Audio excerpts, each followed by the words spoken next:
कांग्रेस के प्रदेश अध्यक्ष जीतू पटवारी पर हुई एफआईआर के विरोध में कांग्रेस के शक्ति प्रदर्शन को मध्य प्रदेश शासन में कैबिनेट मंत्री विश्वास सारंग ने फूहड़ता बताया है। मीडिया से चर्चा करते हुए विश्वास सारंग ने कहा कि जिस तरीके से जीतू पटवारी ने मोबाइल पर कलेक्टर के साथ बदतमीजी की तो उन पर मामला दर्ज होना ही था। इसके बावजूद जीतू पटवारी और कांग्रेस पार्टी चोरी और सीना जोरी वाली कहावत को यथार्थ करते नजर आ रही है। सरकार ने किसी को अशोकनगर जाने से कभी नहीं रोका, लेकिन कांग्रेस वाले यह भ्रम फैला रहे हैं कि सरकार कांग्रेस के नेताओं को अशोकनगर तक नहीं पहुंचने दे रही है। आज अशोकनगर में जिस प्रकार से कांग्रेस के प्रदेश अध्यक्ष जीतू पटवारी जी एक फूहड़ता का प्रदर्शन करने की कोशिश कर रहे थे, वो पूरी तरह टाय फिस हो चुका है।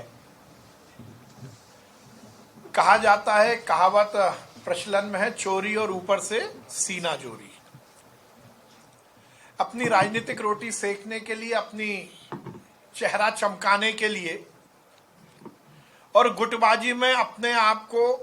सर्वश्रेष्ठ स्थापित करने के लिए बिना तथ्यों के प्रदेश में सनसनीखेज खबर फैलाने की आदत जीतू पटवारी जी और कांग्रेस के नेताओं की हो गई है। और हद तो जब हो गई जब अशोकनगर में गजराज जी और रघुनाथ जी, जो हमारे मध्य प्रदेश के युवा हैं, उनको लेकर, उनकी घटना को लेकर केवल मीडिया की सुर्खियों में हम और चमक सकें, इसलिए घटना को झूठी ढंग से प्रस्तुत कर जिस प्रकार से जीतू पटवारी जी ने कृत्य किया, वो निश्चित रूप से गैर कानूनी था। आप जिस प्रकार से मीडिया के सामने, सोशल मीडिया के माध्यम से स्पीकर फोन पर कलेक्टर, जो कि जिले का सर्वोच्च अधिकारी होता है, उससे जिस प्रकार से बात करके ये प्रदर्शित करने की नौकरशाही में प्रयास कर रहे हैं कि अब मैं बहुत बड़ा नेता हूं, जिस प्रकार से दादागिरी और चमकाने की भाषा का उपयोग किया गया, और हद तो जब हो गई जब उन युवाओं को सार्वजनिक रूप से उनके मान को कम करने के लिए, उनकी मान की क्षति करने के लिए झूठी बात यह कही गई कि उन्हें मल खिलाया गया। ये किसी भी व्यक्ति के व्यक्तिगत मान की क्षति है, ये मानहानि है। व्यवस्था है आपने, और हमने देखा है कि यदि इस तरह की घटना यदि होती भी है, पहली बात तो वो घटना ही झूठी थी, हुई नहीं थी, पर तो भी उसमें कभी भी ऐसी घटना के बाद किसी व्यक्ति की आइडेंटिटी बताई नहीं जाती, क्योंकि ये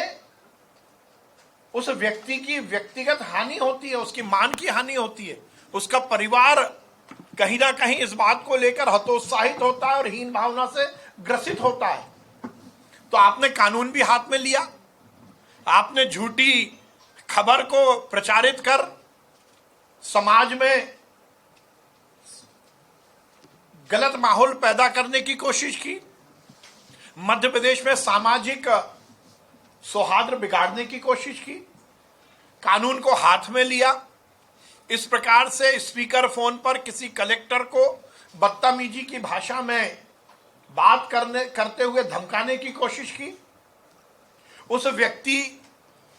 के मान को क्षति करने की मानहानि की गई। और यदि ये सब के बाद जब व्यक्ति ने खुद ने एफिडेविट दिया और उन्होंने कहा कि जीतू पटवारी जी और कांग्रेस के नेताओं ने मुझे पैसे और मोटरसाइकिल का लालच देकर झूठी बात की,